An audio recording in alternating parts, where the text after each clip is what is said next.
Kamala Harris. Let's have a good debate. Donald Trump was fired by 81 million people.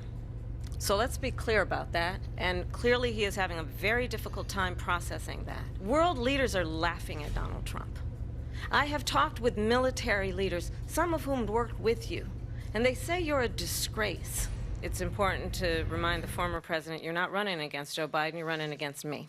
The alliances we have around the world are dependent on our ability to look out for our friends and not favor our enemies because you adore strongmen instead of caring about democracy. I'm going to actually do something really unusual, and I'm going to invite you to attend one of Donald Trump's rallies because it's a really interesting thing to watch.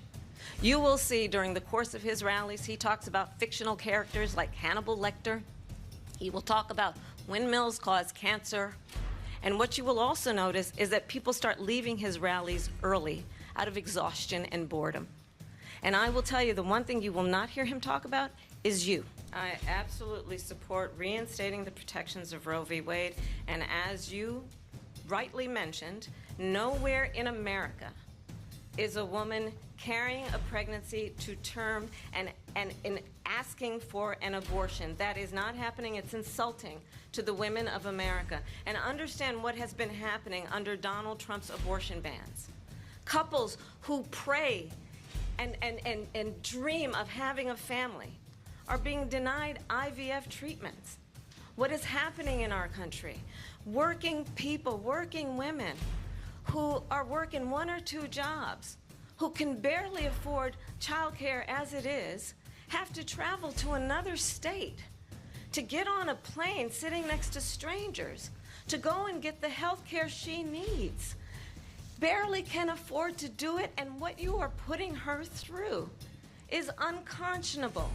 And the people of America have not, the majority of Americans believe in a woman's right to make decisions about her own body, and that is why in every state where this issue has been on the ballot, in red and blue states both, the people of America have voted for freedom. Let's remember that when it came to the Proud Boys, a militia, the president said, the former president said, stand back and stand by. So for everyone watching who remembers what January 6th was, I say we don't have to go back. Let's not go back. We're not going back. It's time to turn the page. And if that was a bridge too far for you, well, there is a place in our campaign for you to stand for country, to stand for our democracy, to stand for rule of law. I mean, honestly, I think it's a tragedy that we have someone who wants to be president who has consistently, over the course of his career, attempted to use race to divide the American people.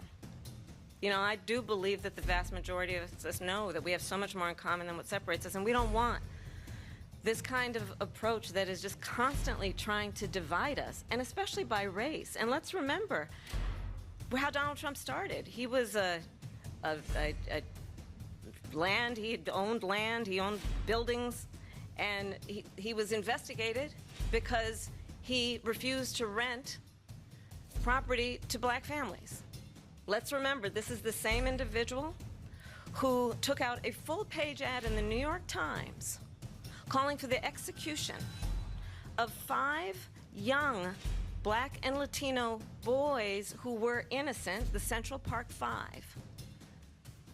Took out a full-page ad calling for their execution. This is the same individual who spread birther lies about the first black president of the United States. And I think the American people want better than that, want better than this. So I think you've heard tonight 2 very different visions for our country. One that is focused on the future, and the other that is focused on the past, and an attempt to take us backward. But we're not